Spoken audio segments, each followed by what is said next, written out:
Dear students, पिछले video में आपने पढ़ा था कैरेक्टरिस्टिक्स ऑफ लिविंग के बारे में। इस पार्ट में आप पढ़ेंगे diversity in the living world. Diversity का मतलब पूरे अर्थ पर यदि हम देखें तो विभिन्न प्रकार के different variety of organism, living organism पाए जाते हैं। एक साइंटिफिक कैलकुलेशन के according about 1.7 to 1.8 million living organism are identified। ये आइडेंटिफाइड हैं, यानी कि इनका अध्ययन किया जा चुका है। इनमें से भी 1.2 मिलियन एनिमल्स हैं और बाकी के प्लांट्स स्पीशीज हैं। इट मीन्स एनिमल की जातियां अधिक हैं इन कंपैरिजन टू प्लांट। विभिन्न प्रकार की जीव जातियों का अर्थ पर इस प्रकार से पाया जाना, अलग अलग जातियों का पाया जाना, एक ही अर्थ पर पाया जाना, एक साथ निवास करना। They are correlated and interacted to each other. एक साथ रहते हैं और एक दूसरे को प्रभावित करते हैं। ये बायोडाइवर्सिटी या बायोलॉजिकल डाइवर्सिटी कहलाती है। अब आते हैं टैक्सोनॉमी। एक शब्द आता है टैक्सोनॉमी। इस शब्द को देने का कारण term taxonomy was given by A.P.D. कैंडोले इन 1813। इस टैक्सोनॉमी के अंतर्गत, ये साइंस की एक ब्रांच है, बायोलॉजिकल साइंस की। इस टैक्सोनॉमी के अंतर्गत हम स्टडी करते हैं किसी भी सजीव जाति का, उनकी आइडेंटिफिकेशन करते हैं। Identification, classification and nomenclature.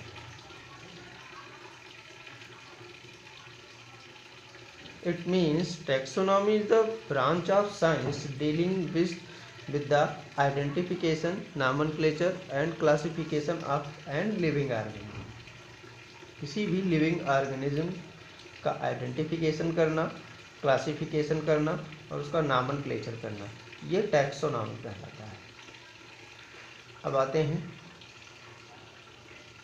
Identification का मतलब किसी को पहचानना, पहचान करके ग्रुप में या किसी सिस्टमेटिक क्लासिफिकेशन में पर्टिकुलर प्लेस प्रोवाइड करना, आइडेंटिफिकेशन कहलाता है। क्लासिफिकेशन की बात करें तो ग्रुपिंग, हिंदी से क्या कहते हैं, grouping of organism, grouping of organism on the basis of their similar and dissimilar character. जिनके कैरेक्टर समान होते हैं उनको एक ग्रुप में रख दिया जाता है, और जिनके कैरेक्टर आपस में नहीं मिलते उनको अलग डिफरेंट ग्रुप बना करके रखते हैं। यानी कि ऑर्गेनिज्म, जीव जातियों को उनके लक्षणों के आधार पर ग्रुप में बांटना क्या कहलाता है, क्लासिफिकेशन कहलाता है।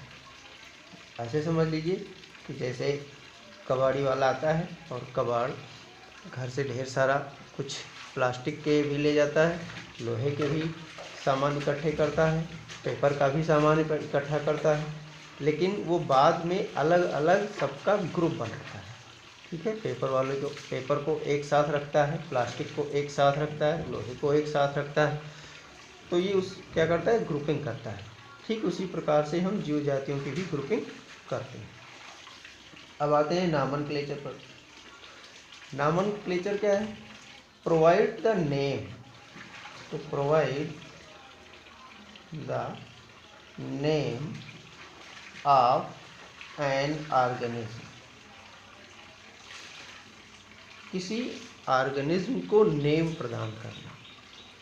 अब ये नेम, ये दो प्रकार से हो सकते हैं। एक होता है वर्नाकुलर नेम, वर्नाकुलर नेम, और इसी को कहते हैं कॉमन नेम, कॉमन नेम। ऐसे समझ ले कि जैसे हम लोग कहते हैं हिंदी में आम, इंग्लिश में इसी को कहा जाता है मैंगो, फ्रांस में कुछ और कहा जाता होगा, चाइनीज़ में कुछ और कहा जाता होगा, रशियन में कुछ और कहा जाता होगा। यानी कि अलग अलग लैंग्वेज में किसी एक ही जीव जाति को अलग अलग नामों से पुकारा जाता है। यानी कि उस पर्टिकुलर स्थान, पर्टिकुलर प्लेस के लिए वो उसका वर्नाकुलर नेम या कॉमन नेम या लोकल नेम के नाम से जाना जाता है। दूसरा नेम होता है साइंटिफिक नेम। साइंटिफिक नेम, ये साइंटिफिक नेम कुछ साइंटिफिक कोड पर आधारित होता है। साइंटिफिक कोड या इंटरनेशनल कोड, या कह दें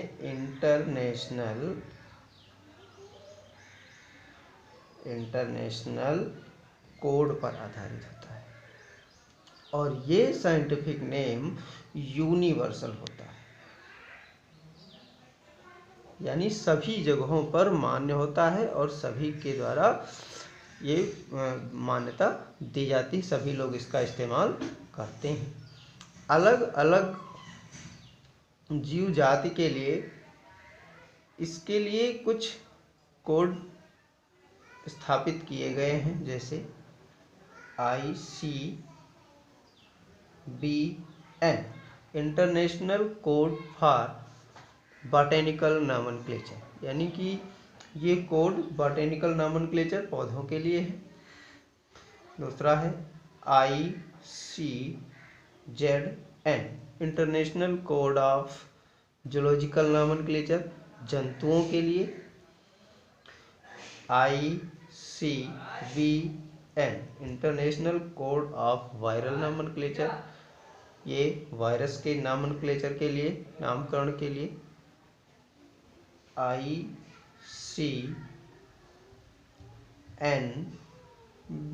international code for nomenclature of bacteria, bacteria के नॉमेनक्लेचर के लिए।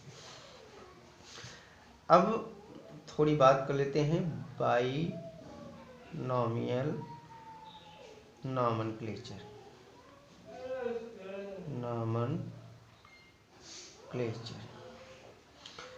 Binomial nomenclature was proposed by Carolus Linnaeus।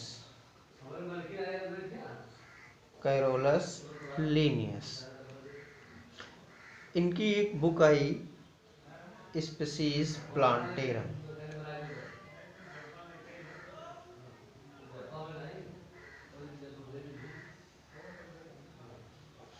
एक बुक, कई बुक इन्होंने लिखा था, काफ़ी पूछा जाता है। स्पीसीज प्लांटेरम किसने लिखा था? कैरोलस लीनियस ने लिखा था। और एक है सिस्टेमा नेचुरी। कैरोलस लीनियस ने बताया बाइनोमियल नॉमेनक्लेचर में कि किसी भी जीव जाति का नेम 2 वर्ड में लिखा जाएगा। पहला जीनस और दूसरा स्पीसीज। किसी भी जीव जाति का नेम 2 वर्ड में लिखा जाएगा, पहला जीनस और दूसरा स्पीसीज। अगर एग्जाम्पल करके लें, आपने मैंगो सुना होगा, और मैंगो का बॉटेनिकल नेम होता है मैंगीफेरा इंडिका। Mangifera indica.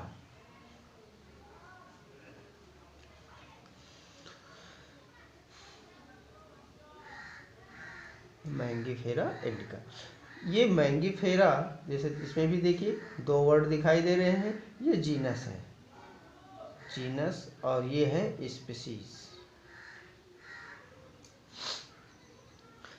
ये बाइनोमियल नॉमेनक्लेचर यूनिवर्सल रूल के अकॉर्डिंग चलता है, और इसमें कुछ रूल्स भी बताए गए। जैसे पहले हम बात कर चुके हैं, किसी भी जीव जाति का नाम 2 वर्ड में लिखा जाएगा, पहला जीनस और दूसरा स्पीसीज। जीनस, दूसरा नियम इसका है जीनस का पहला लेटर कैपिटल लेटर से स्टार्ट किया जाएगा, जबकि स्पीशीज का पहला लेटर स्मॉल लेटर से स्टार्ट किया जाएगा। तीसरी बात इसमें बताई गई कि यदि इनको हैंड राइटिंग में लिखा जाता है तो इसको अलग अलग अंडरलाइन करना आवश्यक है। यानी if it is written in hand writing it should be underlined separately. If it is printed, यदि ये प्रिंट किया जाता है तो इसको आइटैलिक लिखा जाएगा। कैसा लिखा जाएगा? आइटैलिक। दोनों जीनस और स्पीशीज दोनों लैटिन टर्म के होने चाहिए। कैसे होंगे? लैटिन टर्म के होने चाहिए। और यदि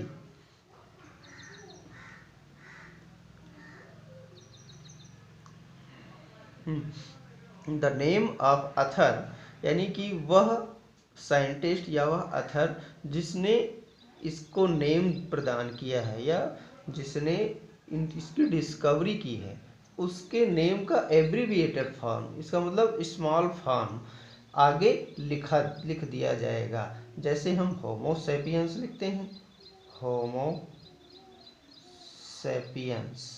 होमो सेपियंस के आगे लिख देते हैं LINN, लिखा मिल जाता है कहीं कहीं। इसका मतलब हुआ लीनियस। इसका नामकरण किसने किया था? लीनियस ने नामकरण किया था। तो जो साइंटिस्ट नामकरण करते हैं उन्हीं साइंटिस्ट के नाम का एब्रीविएटेड फॉर्म आगे लिख दिया जाता है। Okay, this is all about binomial nomenclature. आगे हम पढ़ेंगे टैक्सोनॉमिक कैटेगरी, जो इसके नेक्स्ट पार्ट में आपको मिलेगा।